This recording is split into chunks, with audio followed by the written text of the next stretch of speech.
जिन मंदिरों में आप अपनी मेहनत की कमाई लुटा रहे थे, आज कोरोना जैसी महामारी के वक्त तो मंदिरों ने अपने दरवाजे बंद कर लिए हैं। मंदिरों में बैठे ब्राह्मण मंदिरों के खजाने पर कुंडली मारकर बैठे हैं। देश में इतनी बड़ी आपदा आई है, करोड़ों लोग घरों में कैद है। देश में मेडिकल उपकरण की भारी कमी है। देश आर्थिक तंगी से गुजर रहा है, लेकिन देश के मंदिरों ने एक पैसा भी दान नहीं किया। इन मंदिरों में बैठे ब्राह्मणवादी अरबों खरबों के चढ़ावे पर आसन लगाए बैठे हैं। ट्विटर पर हैशटैग मंदिर में दान देना बंद करो ट्रेंड चल रहा है। लोग कह रहे हैं कि जब मुसीबत के वक्त ही ना ही भगवान काम आ रहे हैं, ना ही उनके मंदिरों का चढ़ावा, तो फिर वो जा कहां रहा है। आइए आपको बताते हैं भारत के मंदिरों के पास कितना पैसा है। देश के अमीरों की बात आती है तो अक्सर अंबानी, टाटा और बिड़ला का नाम आता है।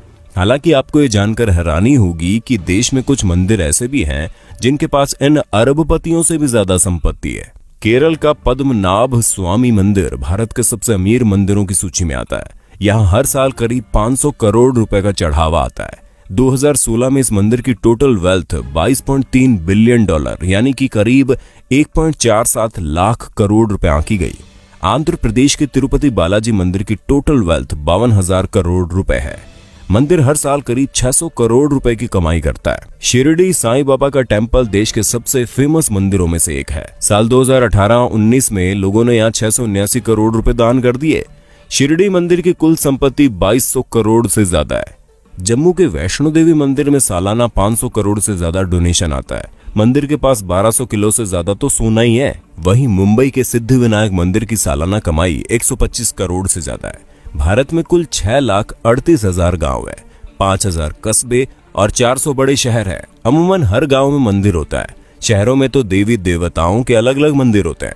इस हिसाब से भारत में 6 लाख से ज्यादा मंदिर है। सोचिए इस देश की कितनी बड़ी संपत्ति पर सिर्फ और सिर्फ ब्राह्मणों का कब्जा है। पुरी के जगन्नाथ मंदिर, वाराणसी के काशी विश्वनाथ मंदिर, गुजरात के सोमनाथ मंदिर और मदुरई के मीनाक्षी मंदिर जैसे धार्मिक स्थलों पर खजाने भरे पड़े हैं, लेकिन मंदिरों में बैठे पंडित देश की भलाई के लिए एक पैसा तक दान नहीं करते। भगवान के नाम पर आपकी जेब खाली की जाती है और फिर ये लोग उसे हजम कर जाते हैं। जरा सोचिए, अगर ये मंदिर अपनी संपत्ति दान कर दे तो एक दिन में भारत की गरीबी दूर हो जाए, लेकिन ये ऐसा नहीं करते। धर्म के नाम पर लोगों को मूर्ख बनाकर ब्राह्मणवादी मौज काट रहे हैं। इसलिए अगली बार जब आप अपने बटुए से कोई नोट निकालें तो सोचिएगा जरूर कि आपके खून पसीने की कमाई पर कौन ऐश कर रहा है। मंदिर में या मस्जिद में सीमेंट की बोरी देने से पहले पड़ोस में देख लीजिए, अगर कोई गरीब हो तो आटे की बोरी पहले दीजिए। दान करना गलत नहीं है, लेकिन सोचने वाली बात है कि आखिर मंदिर में किए गए दान से किसका भला होता है। मंदिरों में दान करने वालों की मानसिकता क्या होती है। अपने देश में इतनी ज्यादा गरीबी है कि उनकी चिंता किसी को नहीं है। कई किसान भूख से मर जाते हैं, पर उनकी मदद करने के लिए कोई आगे नहीं आता।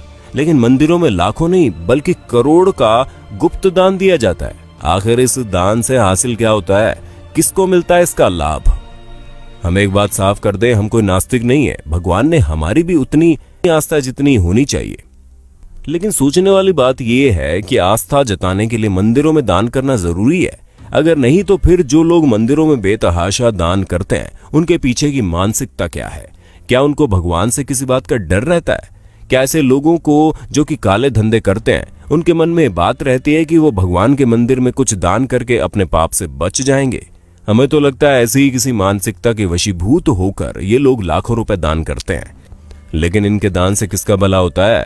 हमारे देश के बड़े बड़े मंदिरों की हालत क्या है, किसी से छुपी नहीं है। लाखों दान करने वालों के साथ वीआईपी और वीवीआईपी के लिए तो इन मंदिरों के द्वार मिनटों में खुल जाते हैं। इनको भगवान के दर्शन भी इनके मन मुताबिक समय पर हो जाते हैं। लेकिन आम आदमी को घंटों लाइन में लगे रहने के बाद भी कई बार भगवान के दर्शन नहीं होते। कभी कभी लगता है कि भगवान भी अमीरों के हो गए हैं, खासकर बड़े मंदिरों में विराजने वाले भगवान। शिरडी के साईं बाबा के दरबार के बारे में कहा जाता है कि वहां पर सभी को समान रूप से देखा जाता है। लेकिन हमारे एक मित्र ने बताया कि जब वो शिरडी गए थे तो वीआईपी पास से गए थे और उनको दर्शन करने में कम समय लगा। यानी वहां भी बड़े छोटे का भेद है। संभवतः अपने देश में ऐसा कोई मंदिर है ही नहीं जहां पर छोटे बड़े का भेद ना हो। किसी वीआईपी या फिर अमीर को हमेशा लाइन में लगने से परहेज रहता है।